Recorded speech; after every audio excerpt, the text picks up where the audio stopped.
सर्वस्वरूपे सर्वशे सर्वशक्ति समन्विते भयेभ्य सत्राहि no देवी मातंगी देवी नमोस्तुते।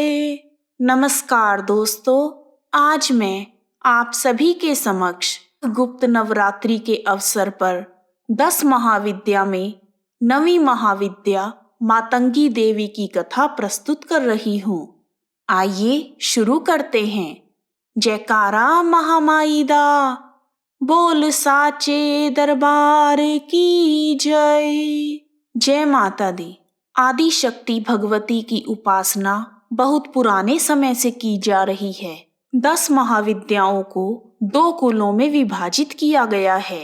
एक है काली कुल तथा दूसरा है श्री कुल। काली कुल में महाकाली, तारा तथा भुवनेश्वरी देवी आते हैं और श्री कुल में त्रिपुर सुंदरी माता, भैरवी माता, धूमावती, मातंगी, बगलामुखी, कमला और छिन्नमस्तिका माता आती हैं। श्री कुल में आने वाली मातंगी देवी 10 महाविद्याओं में 9वें स्थान पर हैं। मातंगी देवी को उच्छिष्ट चांडालिनी या महापिशाचिनी भी कहा जाता है। इनके विभिन्न रूप हैं: उच्छिष्ट मातंगी, राजमातंगी, सुमुखी, वैश्य मातंगी और कर्ण मातंगी। देवी मातंगी वैदिक सरस्वती का तांत्रिक रूप है। वास्तव में यह सरस्वती माता का ही रूप है और वाणी, संगीत, ज्ञान, विज्ञान, सम्मोहन, वशीकरण तथा मोह की अधिष्ठात्री देवी हैं। सभी महाविद्याओं से मोह, माया, आकर्षण और वश में करने के कार्य संभव हैं, परंतु इस क्षेत्र का आधिपत्य मातंगी देवी को प्राप्त है। माता मातंगी वचनों के द्वारा ही त्रिभुवन में समस्त प्राणियों तथा अपने घोर शत्रुओं को वश में करने में समर्थ हैं, जिसे सम्मोहन क्रिया कहा जाता है। देवी मातंगी का शारीरिक वर्ण गहरा नीला या श्याम रंग का है। वह अपने मस्तक पर अर्धचंद्र को धारण करती हैं। 3 नशीले नेत्रों वाली देवी अमूल्य रत्नों से युक्त सिंहासन पर विराजमान हैं और नाना प्रकार के आभूषणों से सुसज्जित हैं। कुछ स्थानों पर मातंगी देवी कमल के आसन तथा शव पर भी विराजमान हैं।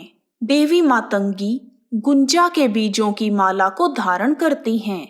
इन्हें लाल रंग अत्यधिक प्रिय है, इसीलिए माँ के ज्यादातर आभूषण लाल रंग के होते हैं और वह लाल रंग के ही वस्त्र धारण करती हैं। मातंगी देवी का स्वरूप 16 वर्ष की एक युवती का है, जिनका शारीरिक गठन पूर्ण तथा मनमोहक है।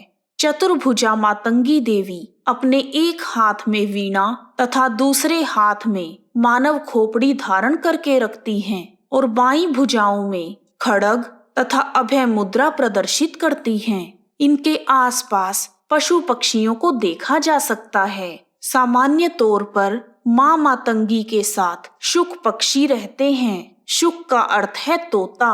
मातंगी देवी एक ऐसी देवी हैं जिन्हें भोग लगाने से पहले उस भोग को चखा जाता है, या यूं कहें माता को झूठा किए बिना भोग नहीं लगाया जाता। मातंगी देवी की कृपा से वैवाहिक जीवन सुखमय हो जाता है। यह देवी गृहस्थी के सभी कष्टों का निवारण करती हैं। एक समय जब मां पार्वती को चांडाल स्त्रियों ने झूठा करने के बाद भोग लगाया, तब सभी देवगण और शिव भगवान के भूत प्रेत आदि गण इसका विरोध करने लगे।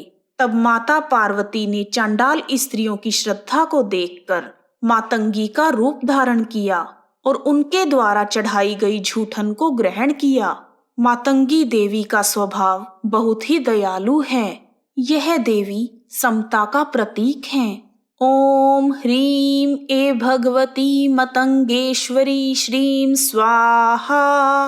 दूसरी कथा के अनुसार एक बार मतंग मुनि ने सभी जीवों को वश में करने के लिए नाना प्रकार के वृक्षों से परिपूर्ण जंगल में देवी श्री विद्या त्रिपुरा की आराधना की। मतंग मुनि के कठोर तप से प्रसन्न होकर देवी त्रिपुर सुंदरी ने अपने नेत्रों से एक श्याम वर्ण की सुंदर कन्या का रूप धारण किया। उन्हें राजमातंगी कहा गया, जो देवी मातंगी का ही स्वरूप हैं। मतंग मुनि द्वारा किए गए कठोर तप से प्रकट होने के कारण इनका नाम मातंगी पड़ा। ओम ह्रीम क्लीम हूं मातंगे फट स्वाहा। मातंगी देवी की पूजा के लिए पलास और मल्लिका पुष्पों का प्रयोग किया जाता है। मातंगी देवी को प्रसन्न करने के लिए किसी व्रत की आवश्यकता नहीं है। यह देवी सच्चे मन से की गई आराधना और मीठे वचनों से प्रसन्न होती हैं। आइए अब जानते हैं मातंगी देवी के एक प्रसिद्ध मंदिर के बारे में। मातंगी देवी का प्रसिद्ध मंदिर गुजरात के मोढेरा नामक गांव में स्थित है। माना जाता है कि स्वयं ब्रह्मा जी ने ब्राह्मणों की रक्षा के लिए अपने श्रीमुख से मातंगी देवी को यहाँ प्रकट किया था। यह देवी उस समस्त क्षेत्र की अधिष्ठात्री देवी हैं। समय समय पर इस मंदिर में माता का जागरण और भजन कीर्तन का आयोजन किया जाता है और नवे नवरात्र को कन्याओं का पूजन किया जाता है। इस प्रकार मातंगी देवी की कथा पूर्ण हुई। जयकारा महामाई दा, बोल साचे दरबार की जय। आप सभी का हार्दिक धन्यवाद। जय मातंगी देवी, जय माता दी।